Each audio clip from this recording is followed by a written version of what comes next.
už idėją iš visos širdies. Varom už Lietuvą. Visi iki vieno. Labas, Kamuoliuk. Labas, Jurgi. Labas, Aiste. Labas, Lietuva. Mes vis dar varome už tave.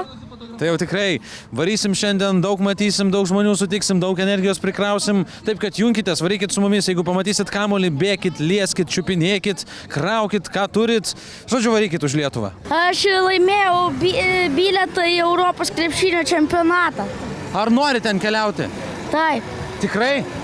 Ar Taip. palaikysi Lietuvą? Taip.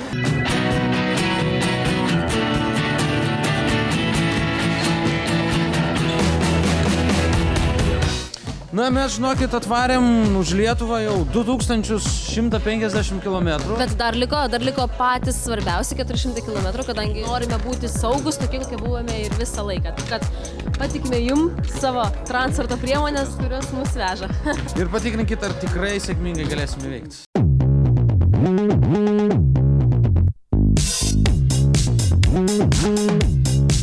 Tai sakykite, ar automobiliai yra pasiruošę toliau lydėti kamuolį ir žaidėjus iki finišo?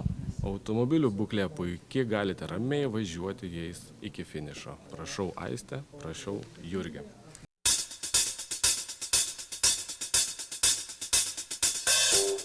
Čia, žinai, tas pats kaip Liepos 6 himną giedoti, tai visi iš vieno eina. Tomai, klausyk, girdėjau, kad stovėjai stoteliai, pamatėjai mūsų Varom už Lietuvą žygį ir negalėjai susilaikyti, prisijungiai. Taip, nes be manęs negalėtume sakyti, kad varo visi už Lietuvą. Riešėje mus pasitinka Vilniaus žirgynas su savo mažaisiais bei didžiaisiais auklėtiniais.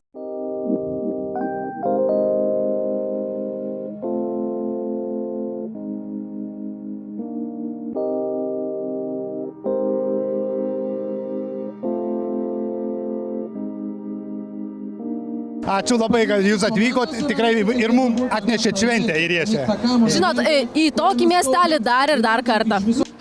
Per 3 dienų maratoną Vilniuje matėme daug, patyrėme daug ir dabar jau galima teikti, jog Vilnius įsijungė į 3 milijonų rinktinę. Ir dabar artėjame į finišo tiesėje, kur atliksime patį svarbiausią perdavimą Lietuvos vyrams. Junkitės į 3 milijonų rinktinę, puoškitės viena trispalvę aprangą ir kitą pirmadienį 21 val. Tiesiogiai per TV3 stebėkite iškilmingą tautos kamuolių perdavimą mūsų krepšininkams. Varykite už Lietuvą! Už idėją iš visos širdies. Iki.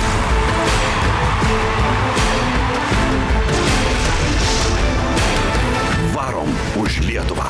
Visi iki vieno. Žygį garsina TV3 ir Viasat. Žygio partneriai naujienų portalas Delfi, 20-metis Radio centras.